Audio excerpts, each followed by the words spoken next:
We're back. Bo's not here today. Got my shades up. I got block the haters. Yeah. Happy Mother's Day to all the moms out there.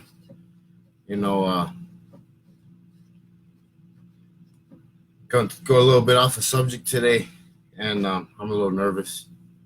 Talk a little bit about my story, and I wear my glasses all the time just because I don't know. When you're a little kid and you close your eyes and you think that the monster can't see you because you got your eyes closed. That's what I do with the shades.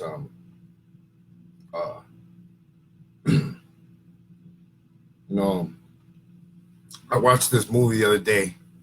It was called Thank You for Your Service. It's a military movie, and it talks about these guys that go to Iraq and they come back pretty fucked up, and it made me realize that all it takes is like one moment in your life for it to like really impact you and change you in a lot of ways. And I started looking more into it, PTSD. I started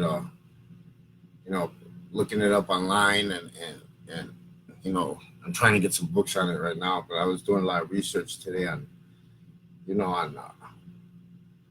it and stuff, and it makes sense that that's the route that Wrong and Strong is going to go with is trying to help these guys getting out of prison, vets, addicts, because obviously it's been something dramatic that's happened in their life to make them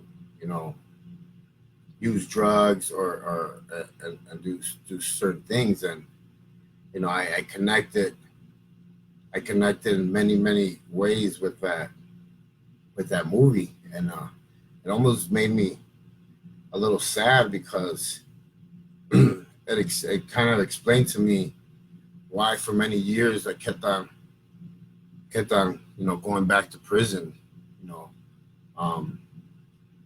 A lot of you guys don't know my whole story, so I'm gonna share a little bit with you,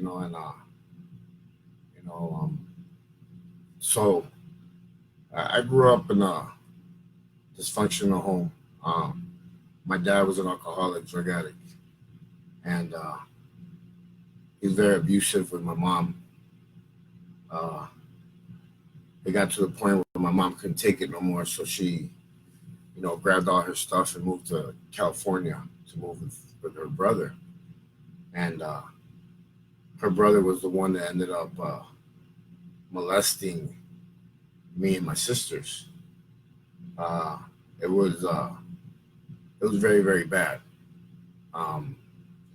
It was torture also because he would like cold baths, ice water baths, and as a kid, it's very, very, it's traumatic. It's like fuck, like it's like seeing the fucking devil.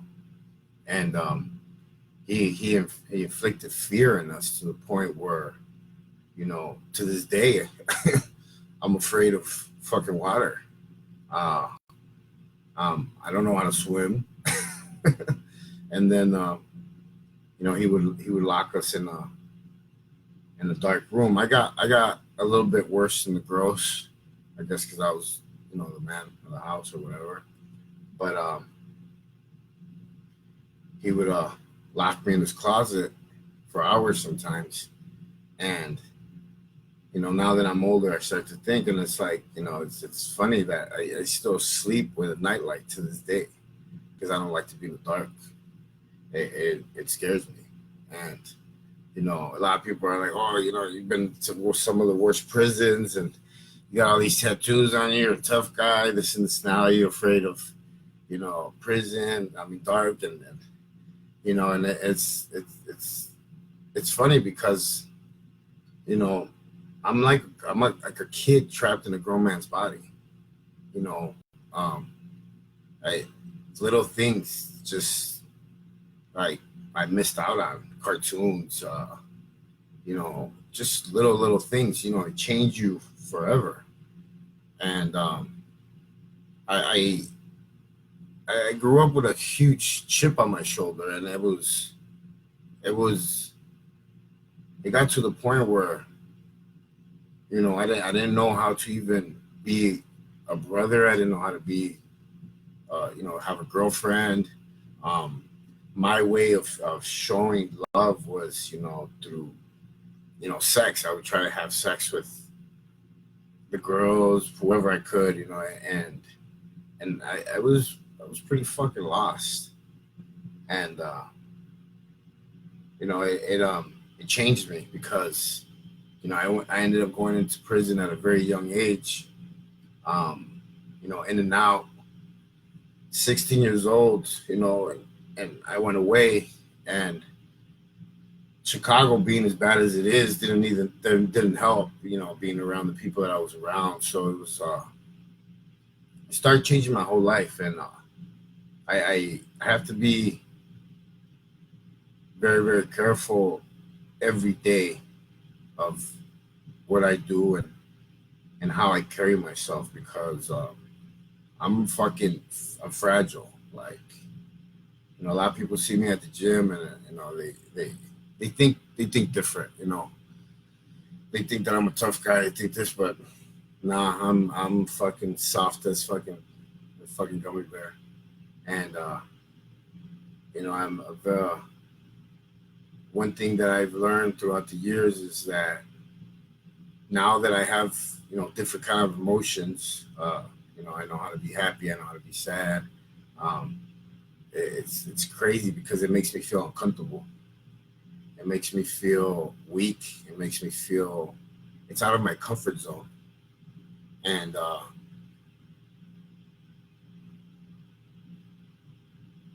it's crazy because you you're trying to like fit in with society and do what society wants you to do, and it's hard because it's you don't feel welcome, and you don't feel right. um yeah, I did they have a test on there to see if you have PTSD, and I printed it out, and there's like 1, 2, 3, 4, 5, 6, 7, 8, 9, 10, 11, 12, 13, 14, 15, 16, 17, 18, 21 questions, and I fucking answered yes to every single one of them.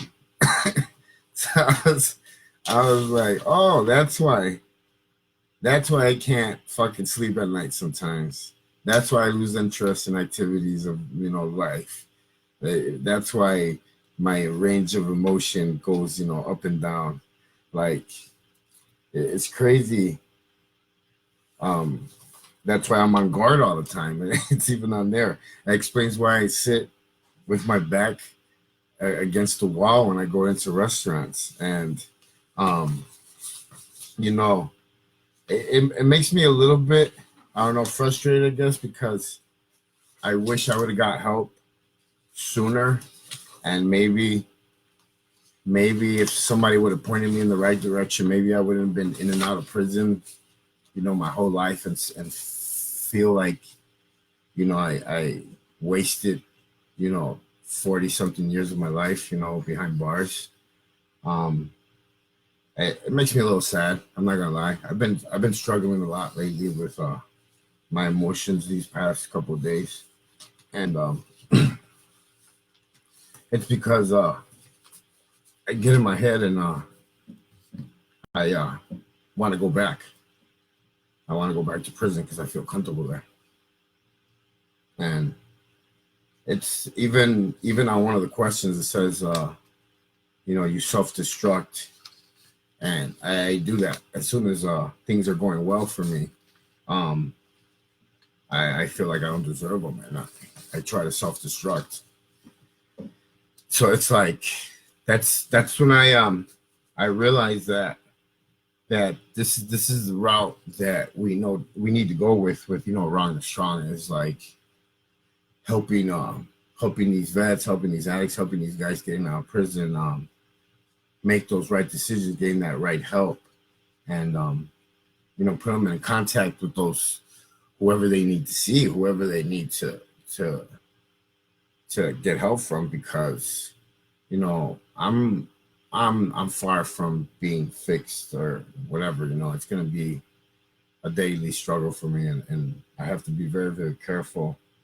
I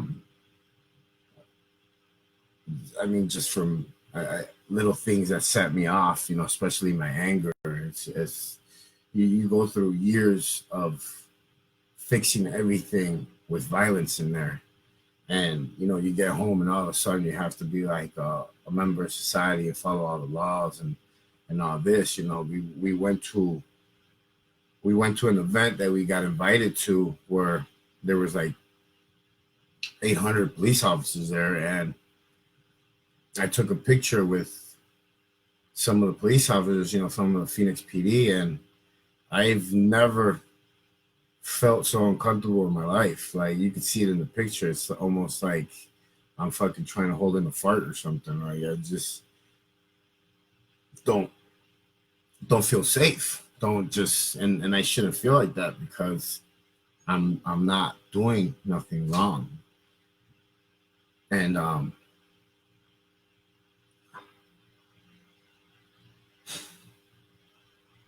I have a friend of mine that he was my best friend. He's never coming home, not at this moment right now, and I kind of feel like I owe it to him to live my life, so he could live it through me, just in case. I always look at the worst case scenario. He's trying to get out right now, but the courts always have the last say so. And we grew up together, and it's hard. It's hard to see him in there.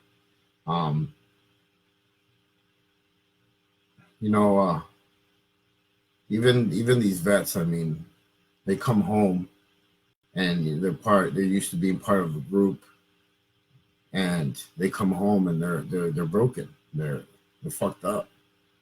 They've seen, all it takes is one dramatic event to fucking change your whole fucking life, man. Whether it's your buddy getting blown up or being molested or seeing something really bad go down, like it changes you.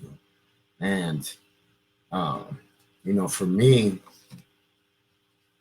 being involved with very, very violent people at a very young age, I seen a lot of stuff that I shouldn't have seen as a kid. I mean, my first friend that was like I considered my friend, got shot in the neck, died pretty much in front of me, when I was in 7th grade. I look at some of these kids, and they're in 7th grade, and they're, what are you like 12 when you're in 7th grade? And like, I was already, up to no good at 12 and seen a lot of shit that not a lot of people see. And then when I went to prison in Mexico, that was even worse. Like, those are real fucking prisons over there, man. And the guards don't run shit over there. Inmates run everything over there. And I seen a lot of bad stuff happen down there. Especially when child molesters would come in. I would say that the worst thing I seen is when the child molester came in and they fucking chopped his fucking head off, man. And I'll never forget that fucking sound. It sounded like, pop can just popping open when you drop it. And that shit fucking haunts me to this day. Like, now I understand why I can't sleep sometimes. That, a lot of people see a different part of me. They say that the theater has, 3 curtains. The one that you open up, to show the show, and the last one where all the sandbags and everything, all the bullshit is behind that one. You know, people don't get to see that one. People don't get to see that one because, you know, I hide it. I hide it well. Everybody always sees me, you know, I'm not smiling all the time. I can't lie. People know that I'm in a bad mood sometimes. But, you know, I don't open up that last curtain. I don't. And if I do open it up, I open it up to very few people. And I'm not gonna lie, this has been helping me a lot, like talking about it and stuff. It's been helping me get a little bit better. Me, because I struggle. I struggle with it every fucking day. You know. The other day my probation officer stopped by to see me, and I fucking get nervous. My hands start to shake, you know. I'm fucking traumatized. I'm you know, for the first time in my life, I'm like in love with being free. I'm in love with being home. I'm in love with, you know, my family. Like, you know, my crew is like my new family now. Like, you know, I get happy to see them. I when I get hurt when I don't see them, and they put a smile on my face, and you know, that shit changed me forever. And you know, I'm gonna have to work at it every day to get better. But I'm gonna make it my fucking job every day to try and help people that go through the same shit get better, because it's not easy, man. To be numb to emotion is fucked up. You know, to be numb to places, people, and like activities, and you know, wanting to stay away from certain things because certain things like are trigger points, just like a drug addict. I mean, a drug addict has, you know, shit that sets them off, whether it's a bar, whether it's, you know, a strip club, whatever, like sets them off. And the same thing for me. Like, yeah, I'll have somebody at the gym that I feel disrespected me or something, and like my whole prison mentality kicks in where like, oh, you know, I can't let nobody fucking disrespect me. Like, this guy must think I'm a fucking bitch, or and it starts to fuck with me in such a bad way that um I don't care. Like, I don't care if I'm gonna go back or not. And uh, it's, I can't live like that. And it's just it's crazy because there's not a lot of help for people like us out there. Yeah, I mean, even with the vets, I see it all the time. Like, there's a shitload of them that are homeless and everything, and the motherfuckers are fucked up. They've seen a lot of fucked up shit, whether it's seeing their boy get burned because of, you know, they got attacked, or just, I mean, it, people don't know, like a lot of people that haven't been through something like that, you know, they don't understand. Like, you know, a lot of people will be like, oh, you know, get over it, blah blah, blah. I they don't know this fucking struggle. It's fucking crazy because, you know, it's a constant fucking battle. And you know, I made a list the other day of all the prisons that I've been to, and it's almost like I've traveled the whole United States. But the sad part is that I traveled with fucking handcuffs on. You know, I've been to Alabama, I've been to Oklahoma, I've been to California, I've been to ATL, I've been to Florida, Illinois, you know, New York, Indiana, even Mexico. I mean, that's where I started my first big sentence. And if I wouldn't have been young when I went to prison in Mexico, I wouldn't have made it. I wouldn't have made it at all, because the violence over there is at 110%. Like it's nowhere near the worst prison here in the United States. And I still have a lot of nightmares, man. Have a lot of nightmares.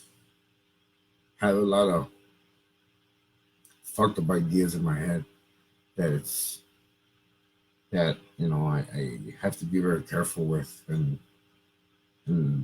try to treat people, kind and not let stuff get to me like that because, you know, emotionally I'm really fucked up. And I give props to whoever is that deals with me on a daily basis because uh I'm like the sweetest guy, but it's like the Dr. Hyde, like it's just I have good days and I have bad days and you know sometimes, I mean, with my clients I've kind of learned to, when I'm having a bad day, I just stay really, really quiet and they know something's wrong. So they're like, you okay, blah, blah, blah. So it's like, yeah, it's a daily struggle, but with, people that I deal with at the gym, it's a different story. Sometimes I let get the best of me. And these past couple of days, I've been struggling a lot with me wanting to go back to prison and, looking for an easy way out, I guess.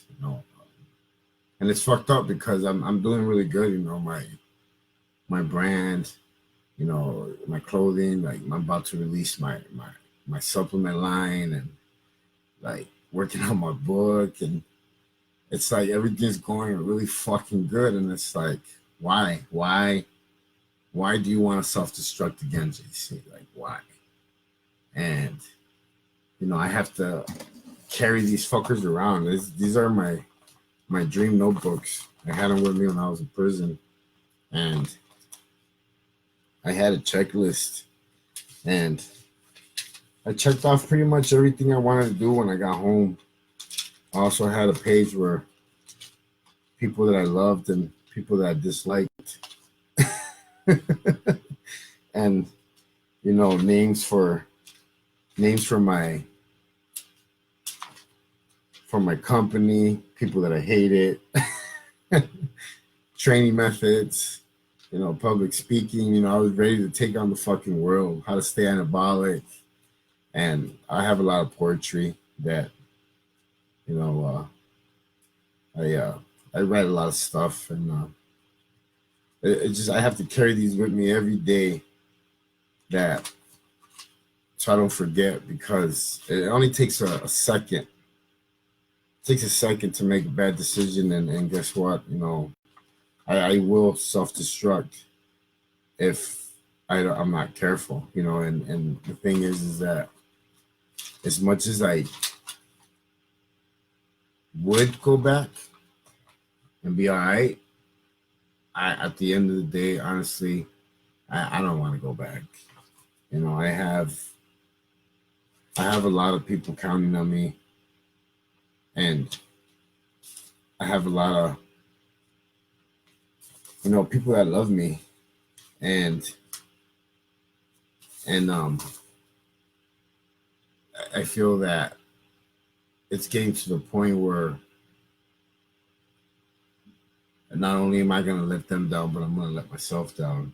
And if I do have, I tested 100% on the PTSD test. If I do have it, pretty sure I do. I mean, when you're seeing motherfuckers get their heads cut off, I'm pretty sure it's a pretty dramatic event. It says directly experiencing traumatizing events, witnessing in person traumatic events.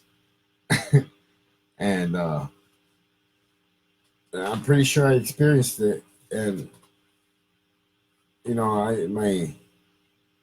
it's crazy because my dream is to help people get better, but sometimes I can't even help myself. So it's like, these past couple of days I've actually been kind of shut off from my crew. They haven't been I really haven't been answering their calls or showing up, and it's because I'm going through it right now. Me, like my, I was like really nervous to go live. I knew I had to do it though because the show must go on, even if Bo had to be with his mom today. So I get it. He had a it's Mother's Day. Um, I'm not that lucky, so you know the show must go on. But I feel that by me sharing my story and telling people what I'm going through, maybe I'll be able to reach at least one person that feels the same, and we could keep them out, and give them some help. I mean, I think we all need help.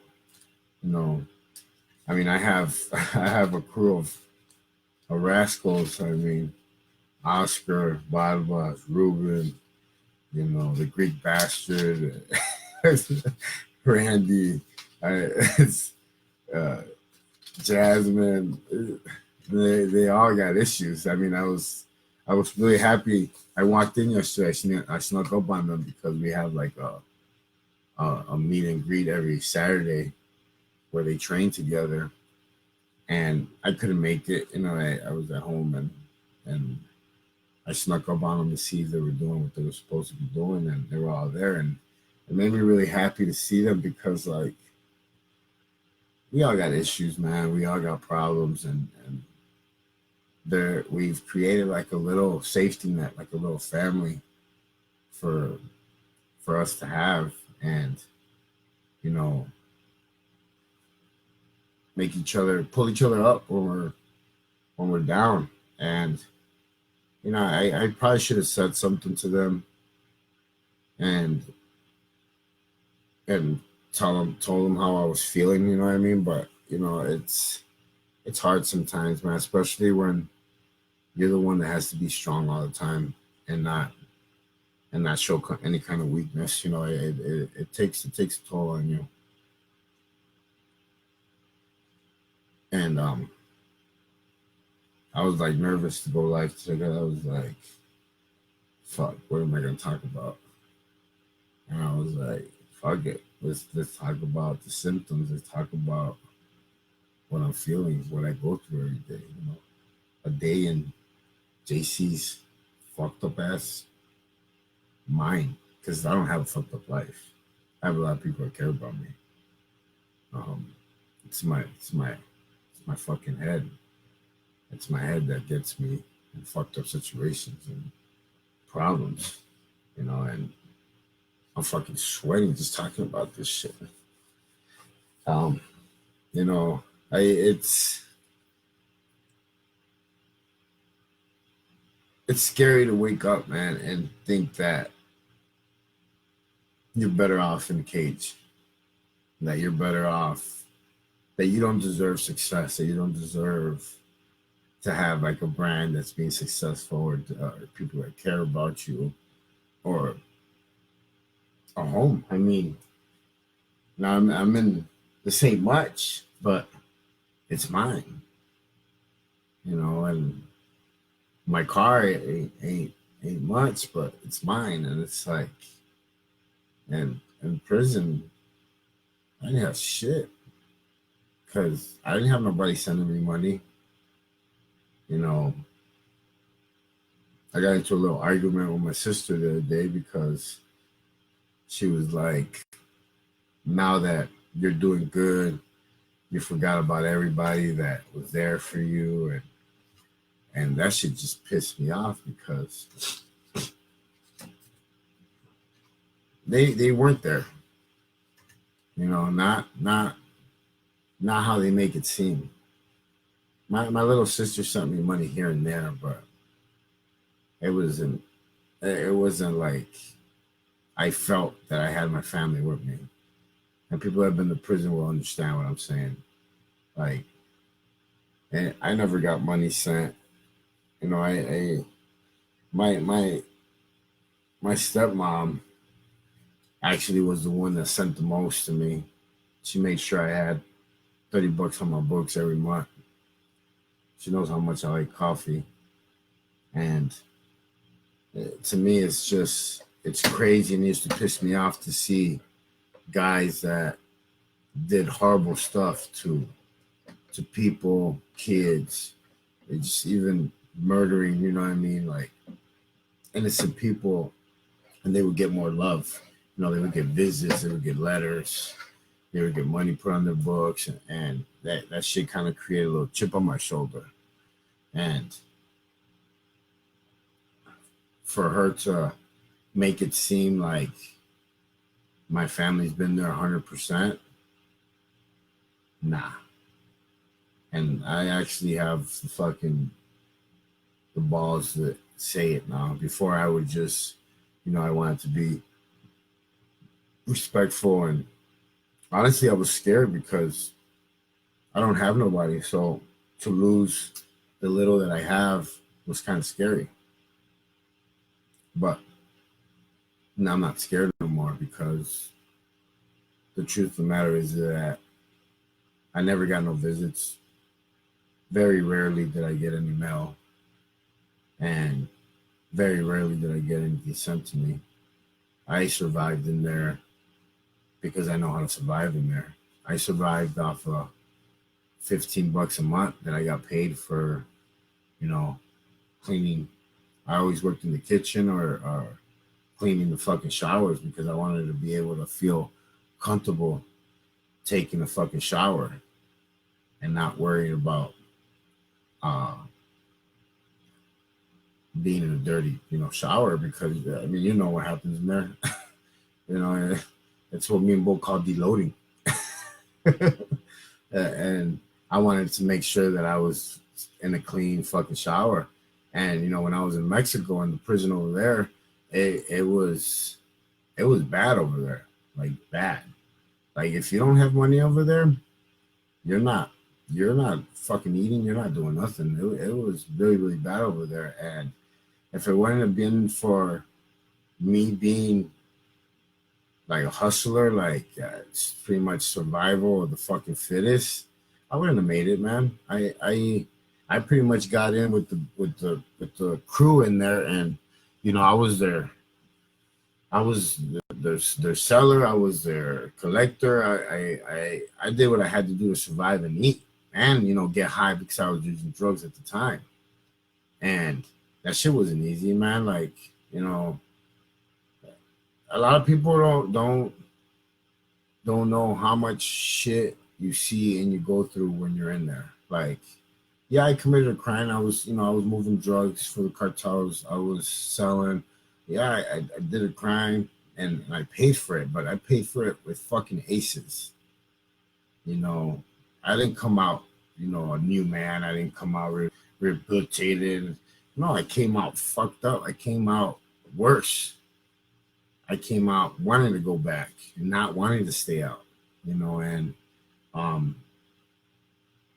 I struggle with that every day now.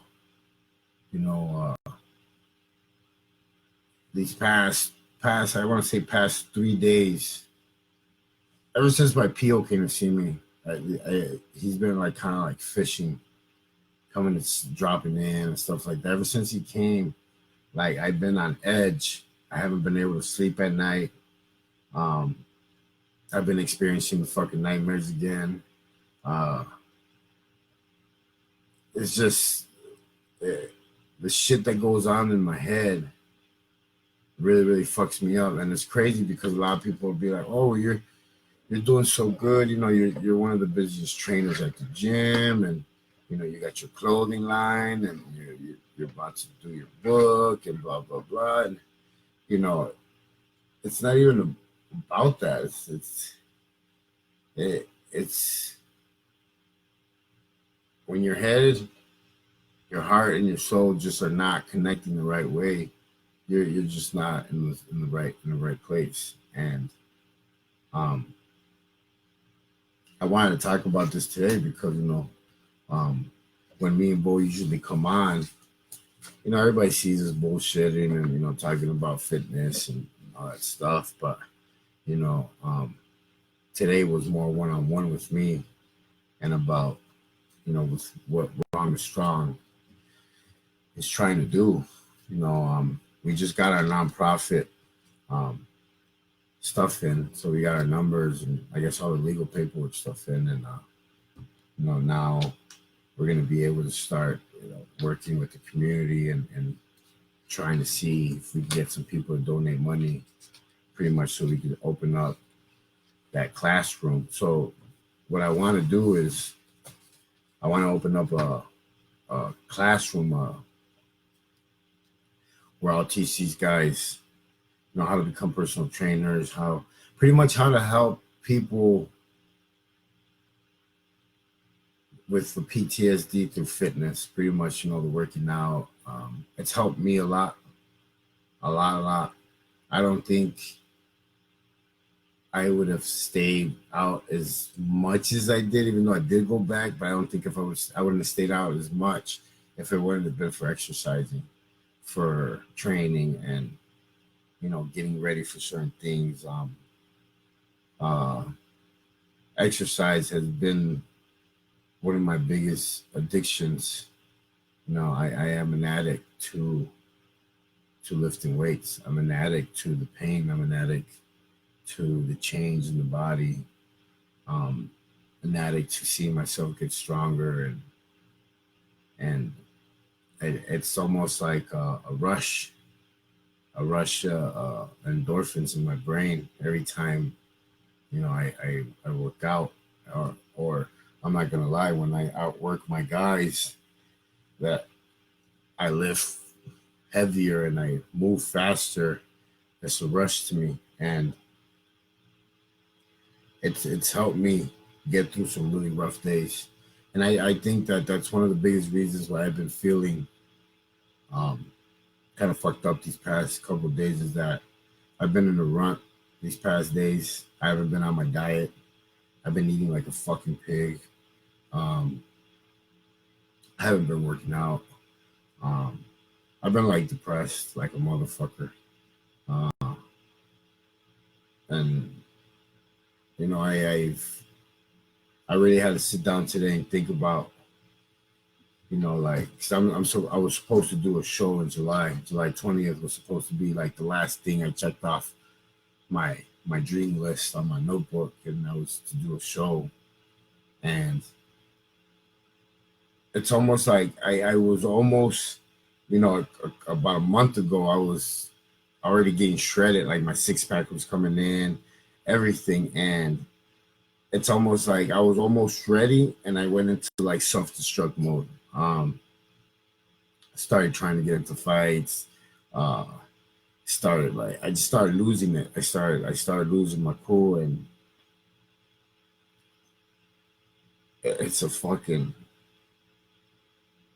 it's crazy, man, because it makes you feel like you're fucking crazy.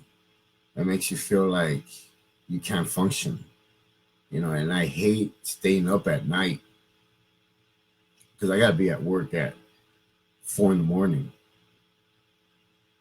I gotta be up at 4 a.m. So that means, no, I gotta be at work at 4 a.m. I gotta be up by 3. So that means that if I don't fucking sleep by 7:38, I'm gonna be fucked up the next day, and it's gonna add on to how I fucking feel. So it's like getting up at night, walking around in the fucking dark, feeling fucking paranoid for no fucking reason, having anxiety for no fucking reason, depression, all these fucking things, man. It fucking takes a toll on you, man. It's almost like I always look at my pictures of when I come home from prison, and it's like I look so much younger when I'm coming home. And it's almost because I feel like in there, like I'm stress free. I don't feel none of that stuff. I feel happy, and that's fucking crazy because you're in a fucking jail cell. But then I get home, I start doing good. I start making money. I start doing fucking good, and I start feeling depressed. I start feeling anxiety. I start feeling anxious. I start feeling, you know, all these fucking feelings that it's like, why didn't I fucking feel them in there? I'm feeling them out here when I'm fucking free. And I go into that self destruct mode where, like, it's almost like I want to try and send myself back. But, you know, I just thought I'd share that with you guys. Maybe somebody that you know, or somebody that's watching could relate to me, and we could connect. You can help me, I can help you, and you know, get better. And did you start training in prison? Yeah, that's why I started training. Um, every time I went to prison, I worked out.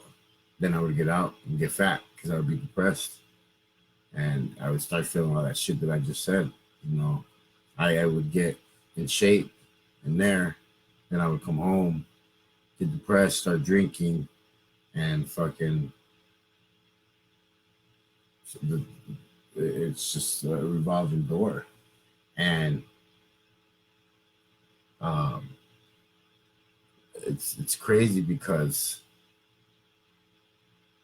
you come out like ready to take on the world, and it's like you lose the gasoline, the fucking jet fuel, you know, 6 months, sometimes a year, sometimes what was the shortest time I ever stayed out was, what was it, 3 weeks? 3 weeks. I went right back in. Um, the longest was 4 years. 4 years, and then I just completely self-destruct and went back. Um, that was this last time. I got out in 2013. I started doing really good in training. Felt like I was on top of the world. My probation officer at the time, took me off of drug testing, took me off of pretty much everything. So, my head got big. I was making money. I was driving a big car, all that. Started going to pool parties, started smoking weed, thought I was untouchable. And guess what? People like me are not untouchable. People like me get sent back all the fucking time. It doesn't matter whether it's just one drug test. It doesn't matter. A fucking ticket. You're going fucking back. Um, so it's like it almost becomes like a nerve wracking because you're walking on eggshells pretty much. And I get it. I did it to myself. I have a really bad record, and having the ties that I had don't fucking help. And you know, I don't get no chances. Pretty much, if I fuck up, I fuck up, and I go back. And this last time, when they set me back, they set me back to Victorville in California. And it's behind the wall. Uh, that place is fucking bad. It's a fucking It's a graveyard over there. It's a lot of lifers, a lot of like just empty souls, pretty much just people that are not never coming home, have nothing to lose, and just I was fucking lucky and blessed to fucking get moved out of there and get sent to where I got sent. Like it was like I always say that my guardian angel is like he's got like arthritis, he's got like bullet wounds, stab wounds. He's fucking broke down. He's probably on his last fucking wings. So it's like, you know, it's a fight. And I feel better. I feel better, I guess, because I let it out, and that's just something that I wanted to share with you guys. And next Sunday, I don't know if Bo's gonna be on next Sunday. If he's not, I'm gonna have a guest person come in. We're gonna talk about some fitness stuff again. Don't worry, I won't be talking about myself that much.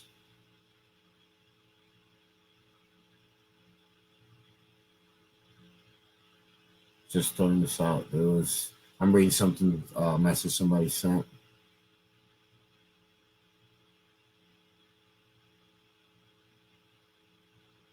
Thank you. I always get a lot of good feedback from people watching and stuff, and even Bo called me last Sunday when we did the show. I was driving home. Me and Bo always race out of the parking lot when we're done with the show, and he calls me like 10 minutes. I'm almost pulling in, and he's like, "Hey, I just want to tell you that every Sunday, even if I'm feeling shitty after the show, I feel better." And I was like, "Good, man." I'm the one that dragged you into this. I wanted him to have my back because, like I've told you guys, I've learned everything in fucking prison. Like everything I've learned, I've pretty much self-taught. Everything that Bo learned in college, I self-taught myself in prison from reading books. And I wanted him to have my back on the shows when we talk about stuff, because I knew there was going to be, people talking shit, "Oh, do you have a degree? Do you have this? Do you have that?" So like, I wanted Bo to back me up with, his knowledge, with his, his certification, his degree. And, it worked out well because we actually feed off of each other pretty good.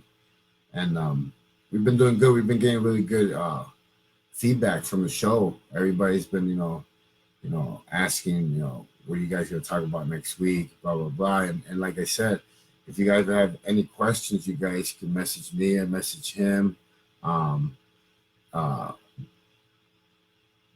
Whatever questions you want us to talk about, just let us know, and we'll get on it, and answer it as best as we can. But pretty much we're going to do it every Sunday, whether it's raining, shining, it don't fucking matter. Even like today when he was gone, I was like, fuck it, I could just take the day off.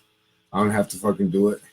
And I was like, nah, I gotta fucking do it, because people are expecting it. And look at the end of the day, I feel fucking better now. I feel better. I was kind of fucking down. I feel like I want to fucking work out now. No, I'm not gonna work out. I need to rest for tomorrow. But yeah. So if you have any questions, you have anything you want us to talk about next Sunday, let me know. Send me a message, and just thank you for listening. Thank you for watching, and I'll see you next week. All right.